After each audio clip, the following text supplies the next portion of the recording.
shit.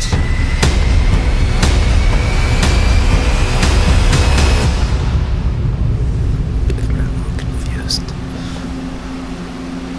Well, how's that for an intro, huh? When you have all this free time on your hands, you have time to upgrade things a little bit. As you can see, our city's a little bit nicer. We've sent some of those homeless people back to the island of homelessness, and it took a judge to do that, I found out today. All those lowlifes down there. Looks like we spent all our stimulus check on CGI. Well, this is not CGI. This is my out window. I mean that lightning and stuff at the beginning. That was nice. Magical, because we're thunder and lightning, or at least, lightning. Yes. I think thunder's been stolen by the secret police in Portland, and I demand the release of my tag team partner. At least by the time we have to defend those titles. I'm gonna have to go get him out of Guantanamo Bay or something.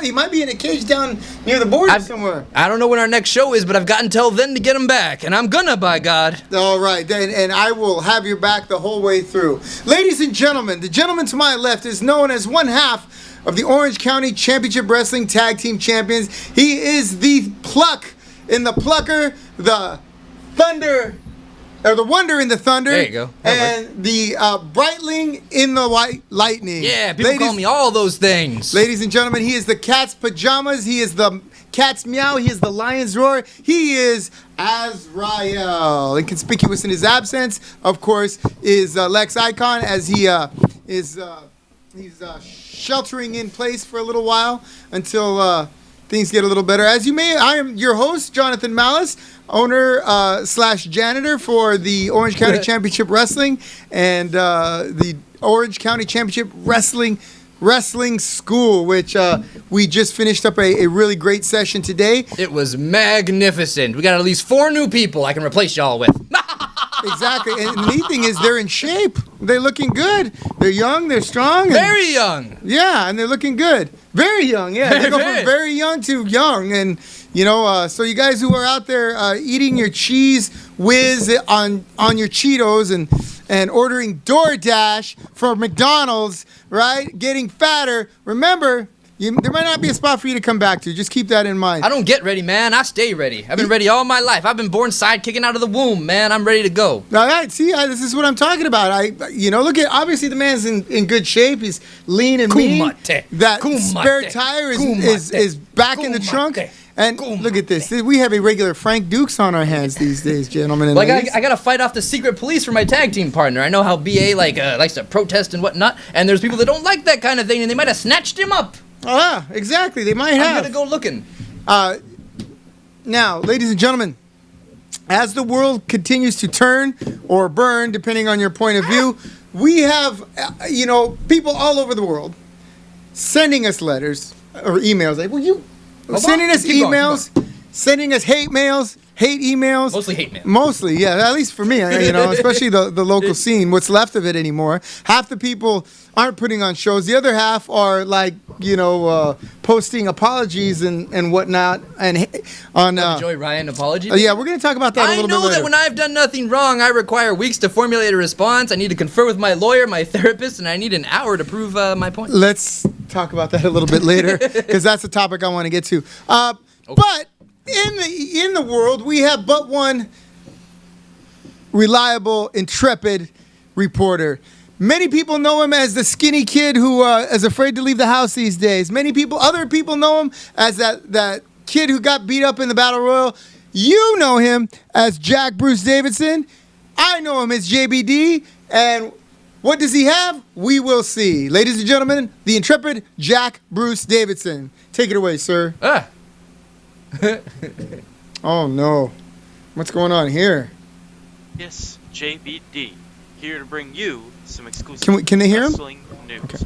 Before we get started today, I want to give a quick shout out and thank you to Mr. Jonathan Malice, Robert from Free Admissions, Thunder and Lightning, everybody watching at home. Hopefully everybody's staying safe, and hopefully I'll be returning to the Free Admissions studio sooner rather than later. And without further ado, let's get right into the news. So for our first story, to recap, basically WWE Extreme Rules, the horror show, happened this past Sunday, and there's a lot to talk about. Everything happened from Braun Strowman getting pulled into a swamp, Rey Mysterio losing an eye, and the title changing hands based on people changing clothes. But I'm pretty sure we'll talk about that more as the show goes on. But I just thought I'd report that Rey Mysterio's request for a raise has been denied. It should be reported that he was working without a deal during this time. And basically, it's going to be interesting to see in the coming weeks what his contract status, if any, is going to be like with WWE. For our next story, the era of two belts Keith Lee is no more. Nobody beat him for the North American Championship, but the North American Championship has been relinquished by Keith Lee, and William Regal has announced plans for crowning a new WWE NXT North American Champion. This involves a series of triple threat ladder matches leading to a match at NXT TakeOver 30 to crown a new NXT North American Champion. For our next story, Apollo Cruz has reportedly tested positive for COVID-19 as his match was called off against MVP at Extreme Rules for the United States Championship.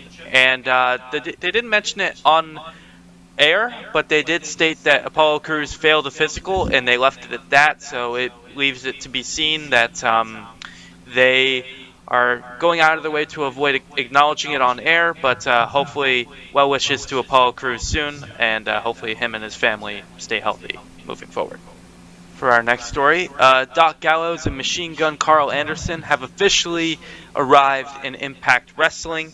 They basically have stated that they had issues with Paul Heyman as he was in charge of Monday Night Raw a while back, and it has been noted that multiple wrestlers such as AJ Styles as well have had issues with Paul Heyman and the way he ran things, but it's good to see that the Good Brothers have a new place in wrestling, and hopefully they do their best moving forward. For our next story, Chris Jericho's Rock and Wrestling Rager Cruz has been delayed until October 2021 due to the recent pandemic. It's been very difficult to find scheduling and obviously booking events on a cruise ship when people are packed together. And hopefully it gets back on board soon. But it has been pushed back to over a year due to recent events. And finally, with our last piece of news for today, it seems that WWE is doing everything in their power to keep Kairi Sane there under contract. It's been well reported that she does want to go back to Japan and live with her husband, but WWE seemingly has an offer for her on the table of her being an ambassador for the company for the country of Japan, her native country, and basically it seems as though that WWE is looking to keep her around because they do feel like she could be an asset to the company in any way, shape, or form. And it seems that next week she's going to have a piece of work for Raw that's unknown at this time, but we'll see where it leads us. That's it for the news today. Again, I want to thank Mr. Jonathan Malice. I want to thank Thunder and Lightning, Lex Icon, Robert. Keep doing what you're doing. Everybody stay strong, and tough times don't last. Tough people do. I'm JBD. I'm all you need. Well, that was JBD, and that was all we needed to hear from him, as there is not a lot going on in the world of professional wrestling. Oh, there's a lot going on. My mind is blown. A man lost an eye. Seth Rollins is a crazed moron, and they need to put a stop to him. When is the path of carnage gonna stop for Seth Rollins? He broke John Cena's nose. He broke Finn Balor's collarbone. He ended Sting's career, and now he's put out a man's eye. My beloved Rey Mysterio. What did Rey Mysterio ever do to him or anybody else except be a hero to the little children for years and years? And he deserves to lose an eye? Well, to be fair, it was an eye for an eye match, yes? It's what he signed up for, but why did Seth Rollins push for this? I blame you people and your bloodlust and your barbarism. You know what? That's a good point. People just seem so sheltered in place. Is it shuttered in place or sheltered in place? Sheltered in place. They're getting antsy and they want to see more and more violence. If you'll notice, the UFC is going live with a crowdless show, and WWE is doing the same. Well, Well, what's the UFC gonna do? They're just gonna throw a knife into the ring, and whoever gets it can use it? Well, there you go. That's what it seems to be. What people as they sit on their hands or their thumbs, as it were, doing nothing during this pandemic. They want to see that, and it's getting more and more prevalent in the world of sports entertainment, combat sports, whatever you want to call it. You'll see a lot more weirdness going on, I suppose, for lack of a better term. You know what I'm saying? Nia Jax busts open one scalp and she's a reckless worker. She's a terrible human being. She broke the girl's nose. It weighs like 200 pounds less than her. But Seth Rollins has been on a path of rage and destruction for years and years. He's a reckless moron, he is. Okay, I want to take a moment from our regularly scheduled program. Earlier we talked about the OCCW training school and how we've got some new recruits coming in and whatnot. What I'd like to do is I'd like to have a couple of them come on in right now. Come on in, guys. Drop your bags right there. Here, you can just use his mic. Share his mic with him. Sit with me. All right. We're practicing. We took everyone's temperature on the way in. Everyone has passed their COVID tests. All right. So I'm a vampire, remember? I'm already dead. It don't matter. Come here. All right. So just none of you are any threat to me whatsoever. Come here. I could lick you right on the cheek. No, don't do that. That's not that kind of show. All right. Take a knee right here, Joe. All right. Gentlemen, tell us a little bit about yourselves. We're going to start with, you can stand so that we can see you, because I don't want people thinking that something's going on down there. So just get a little closer, right about here. Yeah, there you go. And stay in the shot. Okay, tell us a little bit about yourself. Hi, I'm Joseph. I've been training for about 9 months, and I believe I started here a couple of weeks. I believe like 3 weeks ago. And Right. I live down the street, so it's perfect.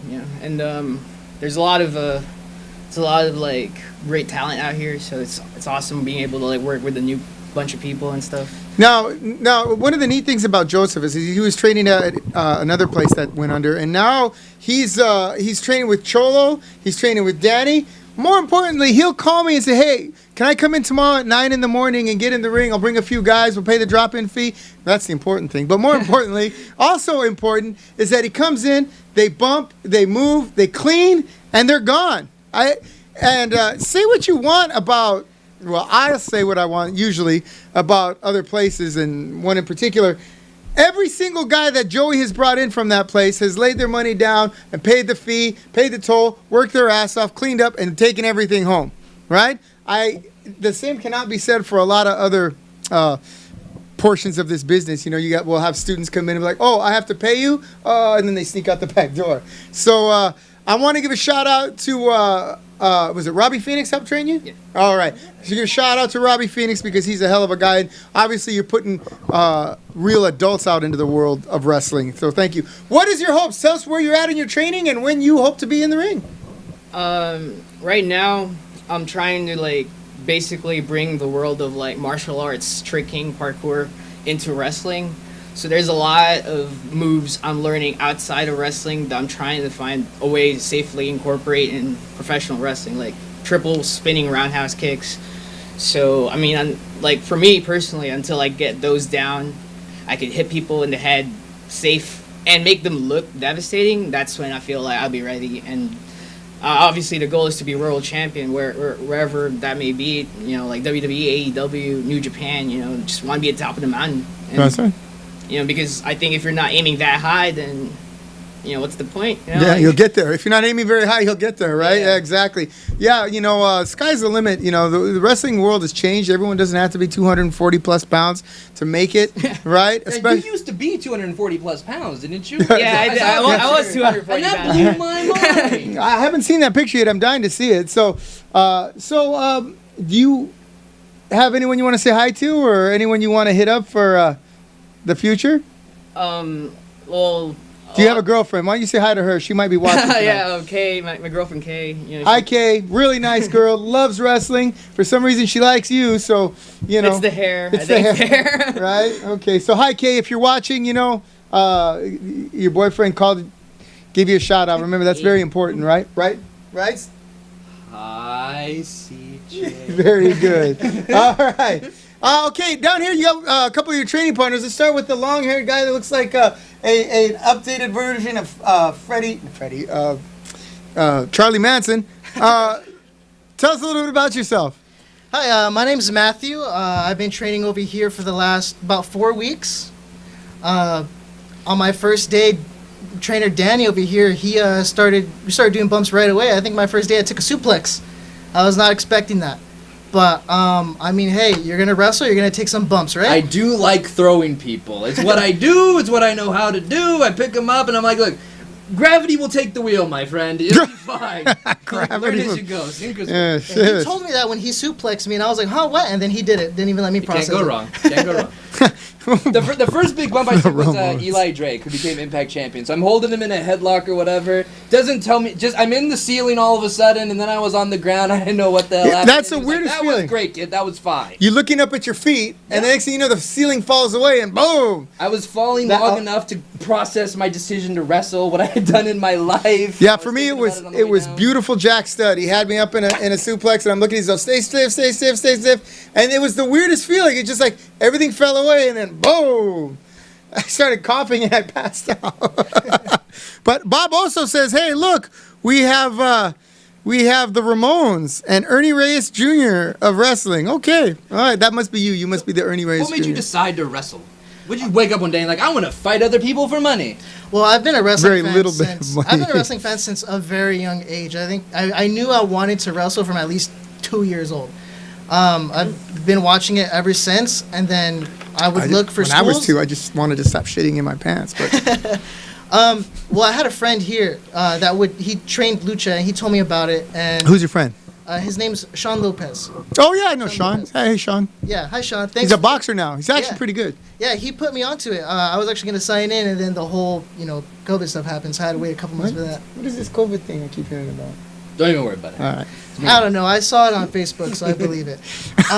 But yeah, so as soon as I got the opportunity to do it, I just jumped right in. I didn't think about it. All right, very good. And how long you been training now? I want to say about 4 weeks, almost a month. Very good, very good. And lastly, but not leastly, you in the back with a Mark shirt on. I'm Josh. Hi, Josh. Here, speaking to that mic right there. Yes, I recently just started training about last week. Have a seat. Cool. Thanks. I appreciate you. Now, one thing that I want to ask you that everyone might be wanting to ask you. So, what was the name of your backyard wrestling league that you started out in? Every one of you. My bed. I don't know. Mine wasn't really too official. It was kind of it wasn't an official backyard league. Like, did you have fans come? Like, did you sell tickets and then people would show up, or just? I mean, the neighborhood kid. I was like 13, so all the other 13-year-olds in the neighborhood would come. We called it, was it Crazy Kid Wrestling? That's what we called it. It literally. But at least you didn't take yourself too seriously. I like that. Yeah. How about you? Fighting in the grass. I didn't have a backyard league. I would wrestle in my pool. And then me and my cousins would have luchador masks, and we would use the backyard props like the hoses. We would choke each other with the hoses. We would throw each other through. We had like a little backyard shed. We would kind of take bumps into that. That's cool. Yeah, that's cool. You know what? And there was a time when I think you guys might be too young to remember most of. Not you, but them. Right? Backyard wrestling was a culture, a subculture in and of itself. You remember that? The days of guys like. There's a lot of rings and a lot of backyard. Yeah, and it's nice to see that wrestling has both evolved and returned to its roots. You know, like, hey, we just like to pretend, right? I tried to be Ricky Steamboat and Tito Santana and Jimmy Snuka, my poor little brother. He was always, the Magnificent Morocco or whomever else. The Iron Sheik, that poor kid. Oh, man. All right, so, all right, that's it, guys. We want to wish you luck. Thank you for stopping in. Is there anybody you want to give a shout-out to before you go? Just you guys. Thank you guys for being patient and training us. Thank you for making sure your dues are in on time. It's a pleasure to have you guys. All right. Take a good look, ladies and gentlemen, because you're going to see them first in OCCW, and then you'll probably see them out in the world on your TV or whatever the interwebs that you guys will. All right. We'll see you guys. Thank you. Have a good one. Thanks for coming. See y'all later. See you Saturday, probably. Better be. See you later. Saturday at 1:30. All right. Hey, good job. Charlie Manson. Looking like Charlie Manson once upon a time in Hollywood, goddammit. Yeah, I like him because they got martial art background, especially Joseph with the flipping around. More importantly, it's very important if you're going to professional wrestle, be able to actually wrestle. Be able to, if I pin you, you get out of being pinned. Right. Or if I try to hit you, you can get that. You're not going to go. I'll tell you a good story. This was one of my last matches. I'm wrestling someone, and The cat. I was in one of your last matches. This better not be about me. No, cat. I was wrestling. He goes, we get back and he says, "Hey, you stiffed me," and I said to him, "Oh, I did? I did? Don't worry, I gave you a receipt though." You did? You did? So, so yeah, and these kids, you know, they have a really strong work ethic. They obviously care about what kind of shape they're in. So they're going to do very well, not just in wrestling, but in probably their life. Not one of them has come in here smelling like a reggae band. So that's always really nice. They look like hatred of reggae. I have nothing against reggae. It's the scent of reggae. The Jamaican bobsled team? I love the Jamaican bobsled team. Yul Brenner and all them? Yeah, absolutely. Let's move on. Let's talk a little bit about... did we talk about Rey Mysterio losing an eye? Yes, we did. And Seth Rollins is a crazy... I want them to build that up more. I wish it was a bigger thing. Everybody's like, oh, his contract and as part of a storyline or whatever. A man lost an eye. There's been last man standing matches where you couldn't stand up. The first guy to bleed loses, been a steel cage. Blood. But never it's like, I'm going to permanently maim this son of a bitch for whatever he's done to me. Yeah. It's like Rey Mysterio gets into the darndest fixes, man. He put his kid up at stake in a ladder match. He had to win one of those. You know, so Rey Mysterio plays for high stakes. And it makes me wonder what's going to be next. You're going to put a pair of pliers in every corner and you get to cut a guy's thumb off? Let's do it, man. Cut a guy's thumb off. The fate of the WWE Universe will be decided as it should be in Mortal Kombat. There you go. Boom, boom, boom, boom, boom, boom, boom, boom, boom. Yeah, and I don't know, man. I just think as the matches become more, what's the word I'm looking for? Intimate, because there's no crowd, okay. I think they're going to become more violent. I really do. They can't hide behind popping the crowd. They have to, you know. I love wrestling. That's the thing. So it's like I can look at Randy Orton and Edge, and I'm like, that's what it should be. That's a competitive athletic contest. It's got rules. It's about pinning the other guy. It's a 45-minute athletic spectacle, but to amazing athletes, that's great. But also, I can appreciate a man getting eaten by an alligator in the swamp.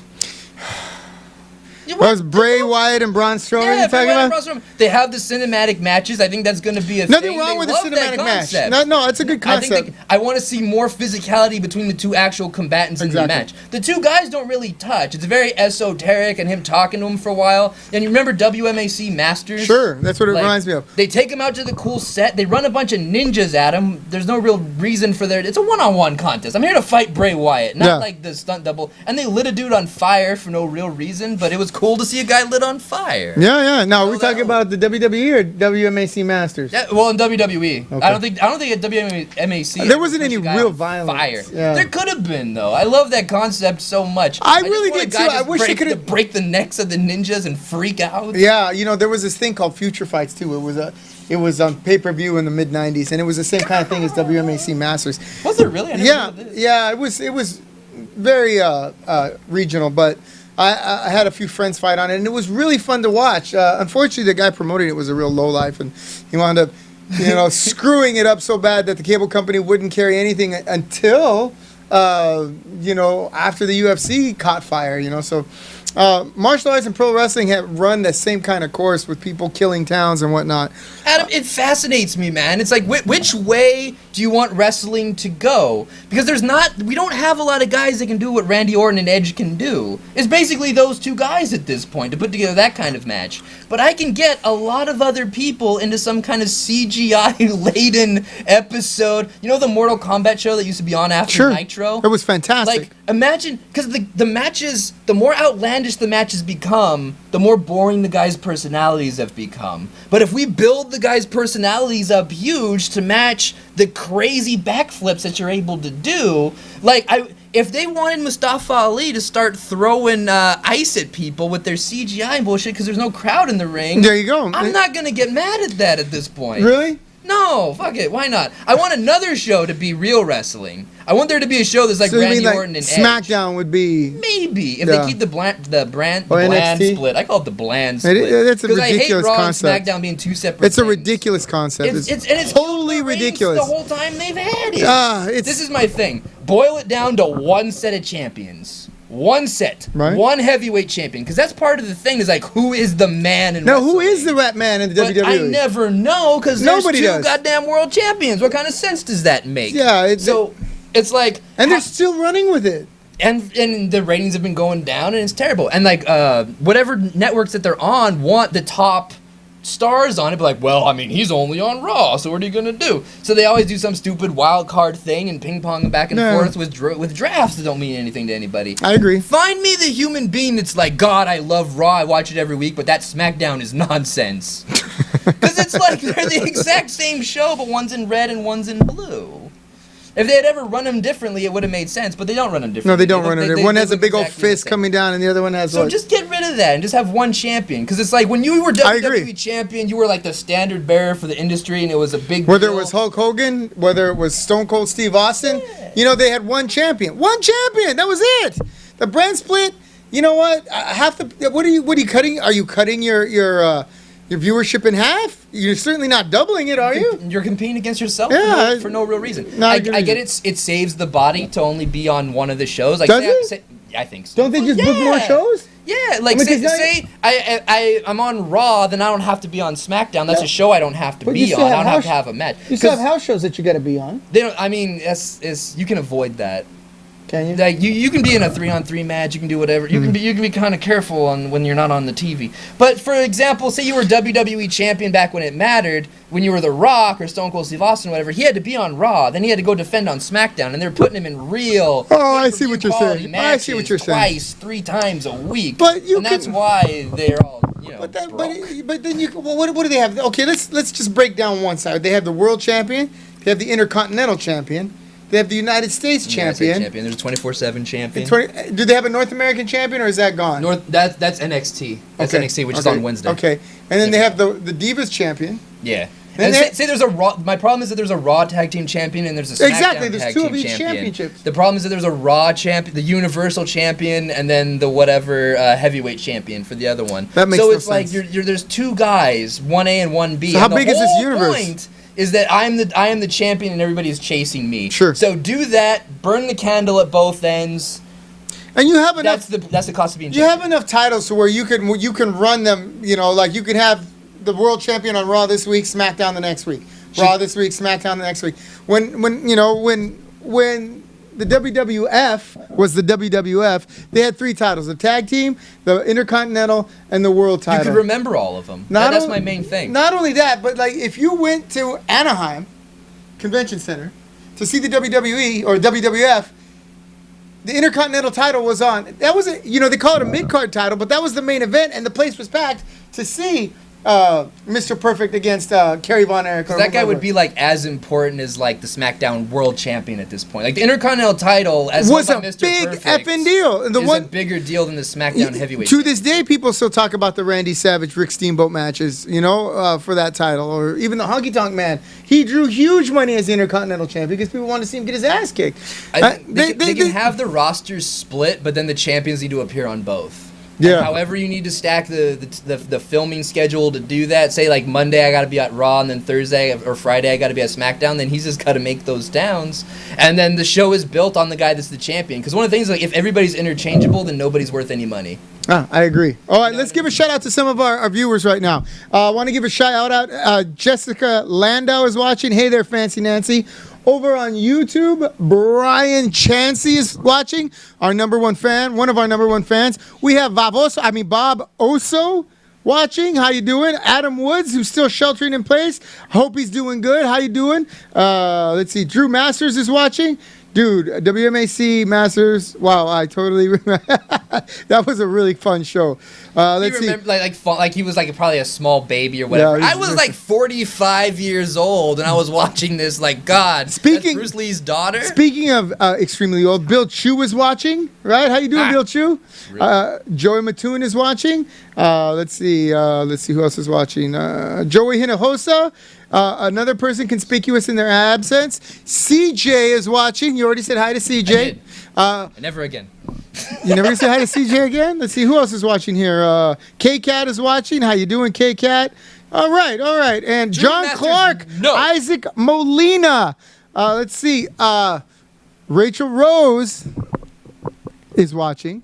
And a host of others. Thank you for watching. We know you have a lot to watch, and we're going to talk a little bit more. Let's talk about the Big Show versus Randy Orton. Drew Masters wants to know if there should be an off-season of pro wrestling. First of all, no, Drew Masters. I need wrestling 24/7. In the summer, in the spring, I need SummerSlam. I need my King of the Ring. I need a... You know what they should have done? You know how it's like Extreme Rules, like horror show or whatever? Why wasn't it Halloween Havoc, for God's sake? Why aren't we having the creepy thing in October? Right. It's like, well, Rey Mysterio's contract or whatever. I don't care. Just call it Halloween Havoc, for God's sake. Nothing wrong with that. They got Starrcade, right? They still run Starrcade? They used it for something, but it was like a little thing. Okay. Just to spit on it. But, you know, they did call the thing Starrcade. Yeah. Okay, so they can do little specials. Halloween Havoc. Do this in October. I'd be more in the mood for it. I agree. I agree wholeheartedly. You know, like when we do the Purge, right? Everyone knows it's Halloween. It's a Halloween show. We don't dress our people up in stupid masks and make them act. What did Bill Chew say? Oh, nothing. Hi, CJ. I will always say hi to CJ. Don't you get me in trouble. See what happens next. Okay, think about this. You remember Glacier? Absolutely. What if you could have Glacier in a building when he didn't have to do anything in front of people, and they could really like CGI ice into Absolutely. his hand? And with, was it Cronus? Mortis and Wrath, because they wanted to do that Mortal Kombat fight like that show. Yeah. But in front of people, it looks a little silly. But with the production value that you can provide with the cinematic matches, and another thing, you can kill people in the cinematic matches. No, don't do that. No, kill them. Who cares? No, they have a necromancer on staff. Yeah, but what happens? They have this guy Aleister Black. Shows up again. Like, you don't want to kill his career. No, Aleister Black. You know what necromancy is? Yeah, it's raising the dead. Raises the dead. So Aleister Black but they're gonna come back as raises zombies. Yeah, under the control of Aleister Black. They don't have to do it every week, every month. But say Aleister Black brings back the bones of Braun Strowman. Yes, and we'll have to change and then he controls him like he's Shang Tsung, and the big guy is Goro. And then Goro just grabs Ricochet out of the air and just pulls his whole spine out of his ass. right? They're gonna change the name from WWE to WWZ. I'm down. I was watching this and I was like, you know what? This has incredible possibilities. They're not gonna do anything with those possibilities. Okay, Bill. We hate fun. Okay. Bill Chew asked, "What do you think of AEW? Have you been watching it?" I think of AEW. Oh God, it's I think they're the same thing as WWE, but maybe a little bit worse. They're a little more WCW, I'd have to say. I mean, when you have the show made by the same producers, it's gonna look like Nitro. The point is for it to look like Nitro. Well, to look like Nitro was fine because there was a time when WCW was really cool. Right. I'd have to say right before the NWO took everything over. Right. And it's great listening to Tony Schiavone and Jim Ross because those guys are fantastic, right? But the wrestling is so undisciplined and sloppy, and it holds no. Do you watch the show? Do you watch the whole thing, or is this all like just stereotypes in your mind? No, I watched it from the very beginning. Remember? Okay, you've seen the whole thing? No, I haven't watched it. Like the whole episode. Because they have. I've been turned off by it. I was watching the Young Bucks, and it's the Young Bucks versus. That's the best example. Young Bucks versus Luchasaurus and Jungle Boy, and we're gonna do, by God, a Canadian destroyer off of this gigantic man, yes. And the two opposing teams are helping to base the guy who's gonna take the thing. And if I'm like Nick Jackson and Matt Jackson just helped base the guy that was going to kill me with the Canadian destroyer, yes. I don't want to be friends no more, man. You are not on my side. And that's exactly what I mean by undisciplined. You have these amazingly talented wrestlers, right? And I don't know if they have agents over there or not. Do they have agents over there? Well, I'm sure there is. All right, but no one to put their foot down and say, if you don't do this, you cannot be basing your opponent. So that if you had told me that, I would have laughed in your face. Oh, God, like, unbelievable. No, I'm not trying to be like a jerk or just piss on them or whatever. But like a lot of stuff like that happens. A million times. You know, you'll have double teaming and a cover while the other guy's in the ring, and the referee can't. That's the finish. AEW is unwatchable to me. As good as those wrestlers are, they have no discipline, and they're just going. It's the inmates are running the asylum. I think they always have like the old WWE guy on top, and I think that's a mistake that people like to make. I love Chris Jericho. He's very good. They should have. Cody should be their top champion. I agree. I know he's the TV champion now, and that's nice. But I would have put the world championship on him. He's the booker or whatever. But he's also like their top talent, and like the only guy who's like still in his prime from WWE. Let's say him or Kenny Omega is a good option. I thought maybe Hangman Page would have been cool. I know like Kenny Omega. He does a lot of the stupid God shit. awful. He does a lot of, but of a person who's not a WWE guy and looks presentable, that's one of my options. Yeah, no, I understand the reasoning behind putting Chris Jericho in. He's fantastic on the mic. He can still bring it in the ring. He's recognizable to a large portion of the general that's public. the main thing of it. It's like people who haven't watched wrestling before, but they know who Chris Jericho is. Right. Because you don't know who the Young Bucks are if you haven't been following wrestling already. But if I'm just like flipping to get out, one of the things is they talk about the ratings a lot, like AEW versus NXT or whatever. That's the big deal. The problem that bothers is like it's about 1.5 million total because it's 700,000 to about another 700,000. Right. That's like an episode of Sunday Night Heat. It was back in 1999. Yep. Like those are the numbers. Like Raw by itself did 3 times this number back when this was popular. To be fair, there's many different ways of watching it, so you're not going to get Nielsen ratings.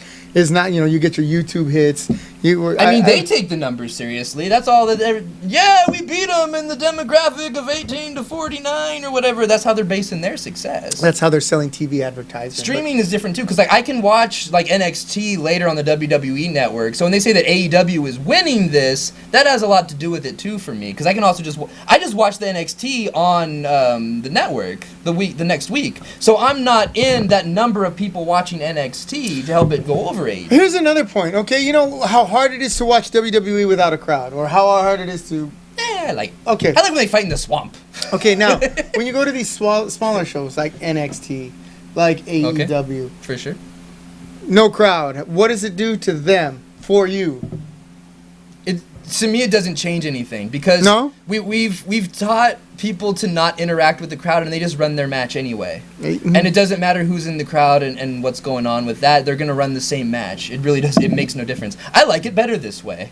Because the crowd responds how the crowd should respond, because it's our guys. Mm-hmm. It's people. So when they want to get Candice, they're actually booing Candice LeRae, which wouldn't be happening really if we just had the general populace come in. Right. They're responding the way that we want them to respond to everything. Right. Boo, yay, which I like that experience. I think understand what you're as saying. a fan, if you're there, that's what I would do. So it's inorganic, but you like it that way because it plays to the narrative.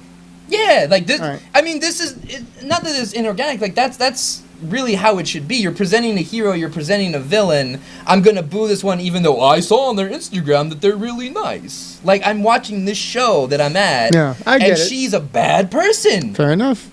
Yeah, I get it. And if the crowd really wants to be part of the show, which they always seem to, you gotta boo and cheer and all that good stuff, right? A lot of the thing about AEW is like a lot of the guys sucks, are very. Is what's wrong with a it. lot of the dudes are very small. I know I'm not the biggest human being or whatever. You're gonna point at me or whatever. But there's a reason I'm not WWE champion, and by God, that's it. Well, but there's Jungle Boy, who's 150 pounds. What's that, Marco Stunt? Marco Stunt, who's even littler. And then a lot of these guys get in the ring, and they're 50-50 for 20 minutes with, like, Cody freaking Rhodes. Yeah. Well, the like I social said, justice platform for AEW, that's another thing that people talk about. They're like, we're all inclusive or whatever. But their gay guy is like a cartoon that wants to be a woman, and he dances with the cheerleaders. Yeah. Like, if I was gay, that'd offend the shit out of me. Right? Because, like, what, I gotta wear a little crop top and a ballerina tutu? The thinking behind that is that by making him a face and him being gay, that we're not what do you call it? But homophobic does he have to be gay in that way? No, you don't have to be gay. You don't even have to say anything about it. Every character is like that. When I thought maybe they were gonna go that way with Finn Balor, I was excited about that because he's a guy, you know what I mean? And he's a tough dude anyway. But then say like Brock Lesnar was picking on him or Baron Corbin's picking on him, or he's like, so what if I am? And then he beats him. Fuck it, why not? You know? Yeah. But if you're gonna be they don't get it. That's not enlightened to me. I agree. To have the gay character wearing a tube top. Or make it, it's silly. It's and then he dances around with the cheerleaders or whatever, and he's very good. Do you remember a wrestler named Dalton Castle? I remember the name. I don't know what they look like. Okay, do you remember Dalton Castle, Robert? Okay, he was it was implicit that he was gay. Okay. Right? He was fantastic. The crowd loved him, and this was a Ring of Honor wrestler. If you get a chance to watch some of his stuff. All right. That's what really made me watch Ring of Honor. I'm like, is he was that? And then I didn't care because his character was so like I don't know, it was just really cool. And so and then he stopped. He disappeared. I think he got injured or something like that. But if anyone has any information on Dalton Castle, there's send it different in. ways you can go beside. You know what Exotico is? The masked wrestler? Nah, like Exotico is like the effeminate gay guy that they have in Mexican wrestling. Yeah, they have it a lot. Well, you said you don't have to have a mask. Like Sunny Kiss is like an Exotico. Okay. So and it's like Rudos, Technicos, you have an Exoticos. Okay. So it's like guys who are maybe gay, maybe. Well, I mean, I think sexually ambiguous. Is that what it is? Say like you're a strong woman. Do you have to want to be a man? No. No, I don't understand that either. But you know, it is. What so it is. Are there a lot of sort of like what's his name, Goldust type? I think Goldust was interesting because he was just bizarre. It didn't play to the LGBTQ. Yeah, they changed it pretty quick because like he was pretty like it seemed like he was gay, and then they threw him a lady manager because it's like, well, this isn't like Marlena was gorgeous, which is like his wife or whatever. Yeah. Like they threw her in there pretty quick. Like he used to like lick the ropes and like be on Razor Ramon and Razor Ramon be like, hey man, machismo man, and that kind of thing. But the thing is like, so the guy's prancing around and doesn't display like fighting ability really, but then he's 20 minutes with Cody Rhodes, and like he could have beat Cody. It was a very close match, and I know I get what they're doing. Like it doesn't matter that he's like fruity or whatever, but it's like you don't have to betray the guy. That doesn't make you woke, betraying the character that way. It's gonna take a little bit more creativity to take a gay character and make him face or heel. It shouldn't matter, but not make his sexuality his gimmick. They're also just to make it part of his gimmick. They're retreading things too, which I don't like. They have Taz as Brian Cage's manager, and Taz is trotting out the FTW championship, which never made sense to me, even when like he brought it out in the first place. Is it supposed to be a hardcore title? It's just Taz. It's the F the World championship, and Taz is like, I'm the baddest man ever because I have this belt, and he just pulled this belt out of thin air for him and Sabu to fight over it. Yeah, I don't think there was never like a clear reason to me that I remember why he would have that, and like so Taz wants to come out and be bitter towards WWE because like I didn't get to be ECW Taz. I had to be a silly announcer and make money for years and years after I broke my neck. I'm like, what did they want him to do? Well, you know what? When I saw Taz come, because at the time a lot of the ECW wrestlers were going to WCW, and when Taz came over, I wanted to see maybe some of the badassness. And then when I saw him walk in and stand next to not the Undertaker, Kane, I'm like, dude, that looked really like me standing with my tallest uncle. He's really short, and that's really hard. Yeah, so he got they brought him in. He fought Triple H within the first couple of weeks of like the ECW, coming to there. Triple H beat him in like 12 minutes. Yeah, he looks like somebody who should beat somebody that size. Yeah. So it's just it's a lot of people who are bitter towards WWE about whatever, and they're talking about bad creative. Well, they have a guy wrestling with his hands in his pockets. Orange Cassidy. Yeah. It's like, I like him because he doesn't try hard. Like, me as a fan, and this guy is, like, at the top of a fighting organization. And he can't be bothered to take his hands. And was that... By effort? And that, was it suicide drop with his hands in his pockets? Oh. Like Darby Allin does the coffin drop. The coffin drop, that's right, yeah. Thing? No, he does it with his hands in his pockets. Oh, God. I get it. I, too, wrestle. I understand the difficulty of wrestling an entire match with my hands in my pockets, but that's something that appeals to me as somebody who wrestles and like is this a question of my ability? Could I do this thing? Could I carry this off and do all these moves with my hands in my pockets? Yes. Can I go an hour with Ric Flair? And I thought, like, okay, by the time he gets to Jericho, he's going to take the hands out of the pockets, and this is going to be... Is he ever going to take the hands out of his pockets? And Undertaker on the same night. Yeah. That should be a serious thing. But he's still, like, very, cool, like, hey, and they're having this serious match, and then they get into the middle of the serious match, and he's doing the little shin kicks to him. Yeah. The little, like, sleepy shin kicks. And I'm like, you put all this effort... We're all killing ourselves to make this thing look as dangerous as possible, and this guy's doing the little shin kicks. And that pisses me off so bad. Yes, I feel you. You know, there's a lot of things going on in wrestling that, as an older guy, which is I have to call myself now, I find myself sounding like the guys who used to say, boy, those British Bulldogs, yeah, they looked, but they couldn't last with Ray Stevens and, who was it? The Crippler and the Crusher. crushed. Anyway, It's like, it's not that I don't get wrestling or that like I don't understand modern times or I'm behind the times or whatever. I don't understand I can it. show you numbers. I can look at the television ratings from where they are now, point at 1999 and show you a difference. I can go to every territory, show you the amount of money that people were making at that point, Okay, and show you a difference. we're up against the clock. And speaking of showing you something, we're going to go to 2018. I believe it was July 2018.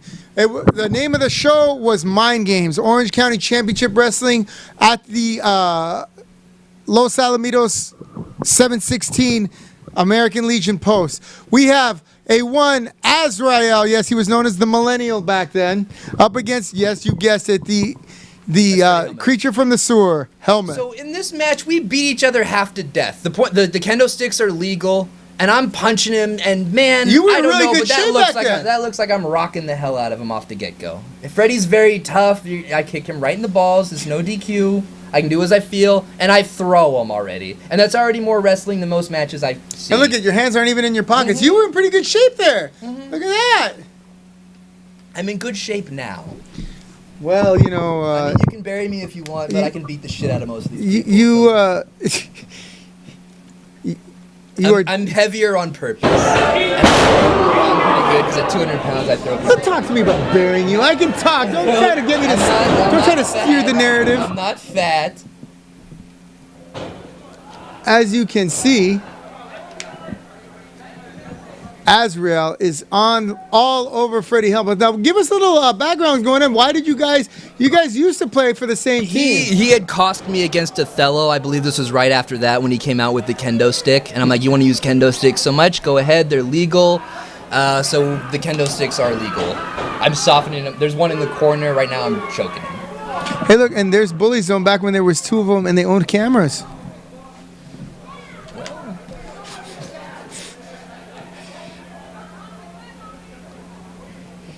You know, I do miss that Austin kid. I haven't seen Lance in a long time either, but I know Lance is still... Right on the back of my head. Oh, So that was usually a fantastic move. Oh, That big splash looks like off it the hurts. helmet. That did hurt really bad. He's Yeah. very heavy.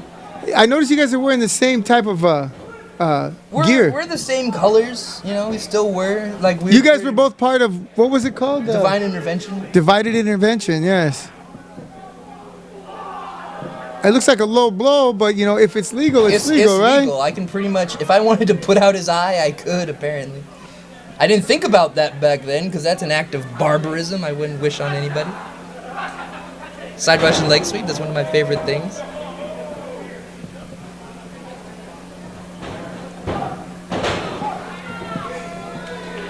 Side Russian leg sweep is indeed a nice move.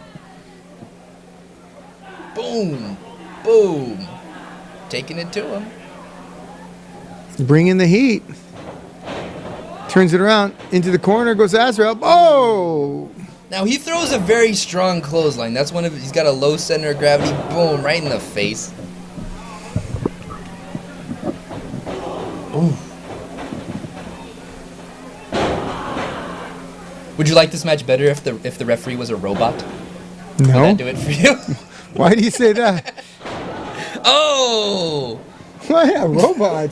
Because the Super Awesome Showdown show from last week. referee was a robot. Hey, I was just saying I really enjoyed Super Awesome Showdown. All right. I don't know that I could put together a show like that and give it my best effort. Forearms across the face. Now he's got his fingers in my mouth, which is hardly sanitary. Back before the COVID-19 and whatnot. Wait, I was less afraid of this kind of thing back then. Use hand sanitizer. let me ask you this: if need be, would you wrestle in a mask? And I don't mean a lucha mask. I mean a mask. Yeah, sure. yeah. It's like the Mortal Kombat looking PPE. thing. I'm PPE. toying with it as maybe not a bad idea. PPE, right? Yeah. PPE. Yeah. Now I'm getting the tornado DDT I wanted earlier when he stopped me and pulled me. No, god damn it. He blocked me again. Quick suplex. You know, this may seem like we're constantly trying to put Helmuth over, but Helmuth hasn't missed a show that he's been booked on. He's never begged out. I mean, there have been times when he said, "Hey, I'm not gonna be able to make the next show. Please don't book me." But I've never booked Helmuth and have him cancel on me. You know, I always appreciated that. You were in really good shape. That's back when you were in the MMA class with us, isn't it? Yes, probably.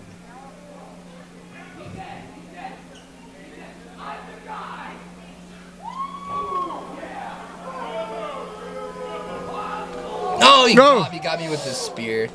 Off of the ring apron. A lot of people discount Freddie Helmuth's wrestling ability. They consider more of like a brawler, or they just look at the kendo stick as like the thing that he does. But he's got a lot of stuff that he can do. He's got a lot like Taz. He can throw a lot of suplexes. He can throw you around. Probably broke about 2 of my ribs at this point. Yeah, you're looking a little bit worse for wear. Well, that hurt really bad. And you know what? And I've seen him take beatings from all kinds of other wrestlers, and he just kept coming back. He's like one of them rubber balls, man. The Tree of Woe is one of his main things. This, I'm always an inch away from just kissing my ACL goodbye. Yeah, that looks bad. A lot of strain on that friggin' knee. I'm hung up upside down, regretting letting this happen. Oh, Jeez, that leg stuck in there like that? That's what I mean. You won't catch me in that Tree of Woe. I will tap out because my knees are so wrecked.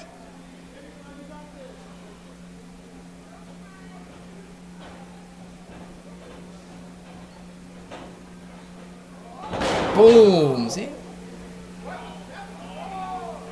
Front suplex right on my face. Freddie Helmuth, he fights dirty. He's got a lot of dirty tendencies. He's got his fingers in my mouth. He put his boot in my face at this point. Well, you're not exactly Mr. Clean in the ring there. No, that's why I like him. Fantastic death drop.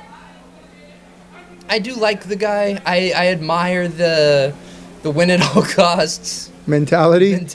Sure. That's why I've been tag team champions with Freddie Helmuth. We did win. I remember. Now, it took me longer to climb up there than I should have. I've had it pointed out to me before. I do it different now, thank God. He caught me, and that hurt really bad on my huevos rancheros there. We're going to hit the ceiling. How did you miss the ceiling there? Man. Jeez, that was a quick suplex. Really. Thank God, that's right. A quarter of an inch That's my entire security. There are times where I deposit. have put my foot and or head through the ceiling of a couple of these buildings. The 555 one, I remember. You also put your head through a wall. This one. Yes. And they still have. I'm a war hero. Yeah. Yes, I seem to be subsidizing all your wars. I'm like the American taxpayer. Well, they have stuff I want, like championships and instead of oil. Instead of oil. Got it. Oh, breaker. Got him right on the chin. He rolls through into the rope, so I can't. So it's hard to get that pin, huh? I'm a little screwed here. He's getting out of the way. Okay, he's on the floor, and I dropped the elbow on him on the floor. A la Cactus Jack. It costs me a little bit, but it costs him more. I'm willing to take one to give one, so to speak. And there's yours truly, with that ever-present look of concern on my face. Concern for the rental chairs. Well, yeah, those are expensive. And the venue in particular. You can always get more wrestlers, but that stuff costs money. Yeah, I mean, there's a lot of people that show up. Where'd he go? Oh, I got him. I got him good. I got him with the curb stomp onto the ring steps. Freddie trying to keep control. Freddie Havoc trying to keep control of this match. As you can see, he's continuing his count. I can't quite tell where he's at.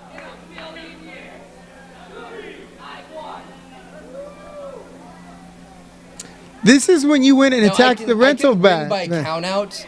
It was one of the stipulations. Count outs do count. It's no disqualification. The kendo stick is legal. If I pick him up and hit a chair, I believe that would screw me. Just the kendo stick.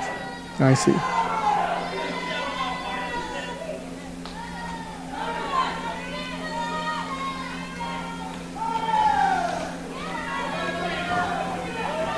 That looks like he just beat the count, huh? To his credit, I mean, a curb stomp on the ring steps would have probably killed a lesser man.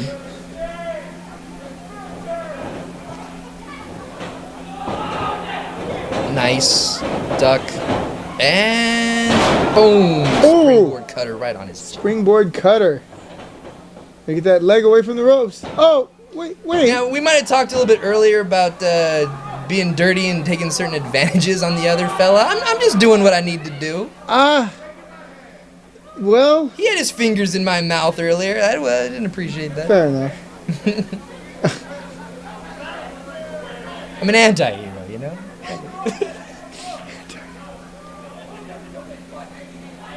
Get your foot off the ropes as he kicks it free.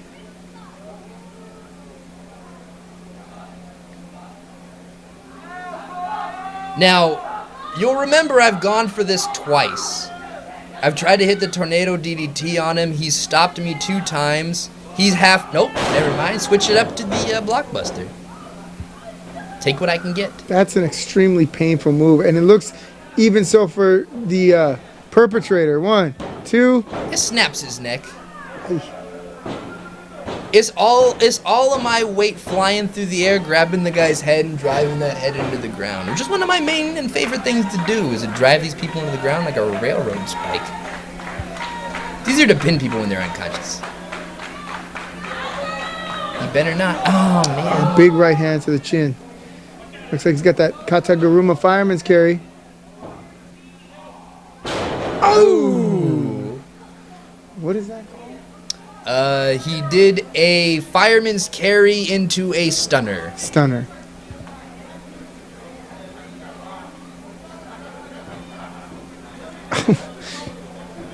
Once he gets his wits about him. To continue this fight.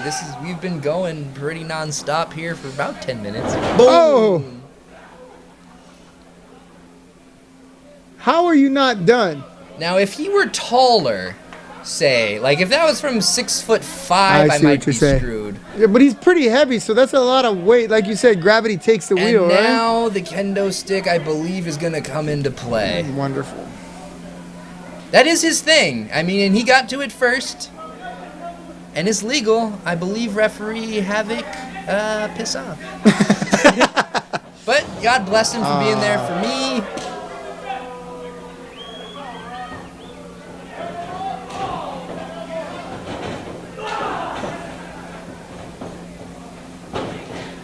Oh, you know what? Oh, look at this. Boom! That'll do it. That should do it. Come on. Come on. And we have 1. We have a 2. Fair and square. At the end of the day, they don't want to know how. They just want to know who, and that's me. Oh, hold on a second. This is a different match than I thought it was. He tried to get, yeah, this is No Pity in Los Alamitos. The one after that would be Mind Games, is the one where the kendo stick is legal and then he can hit me with it. That one, he tried to get it, was not successful. So I'm like, look, you want to use a thing, we'll make it legal, we'll both have them. And then we both came to the ring with them, and that's when we sword fought with them. We'll get that one out next week, maybe. We'll take a look at it. We'll try to get Helmuth in the house and see what he says about it. Maybe get his point of view on it. Because that one was, I mean, we beat the crap out of each other with them sticks. Freddie Helmuth, if you're watching... Come on down and talk about it with me. Well, yeah, argue the point, counterpoint. I believe he's coming next Wednesday. He said he Fantastic. will. And I'm going to be here. All right, we are out of time, ladies and gentlemen. We haven't gotten to our topics. We'll get to them next week because there's some good ones on there. I want to thank you all for watching. I know you have all kinds of choices as to who, what, and when you watch. And it touches us deeply that you take the time out of your show to join, or out of your day to join our show. So on behalf of one half of the OCCW Tag Team Champions Azrael, I am your host, Jonathan Malice. We want to thank you yet again and hope that all of your bumps take place in the ring.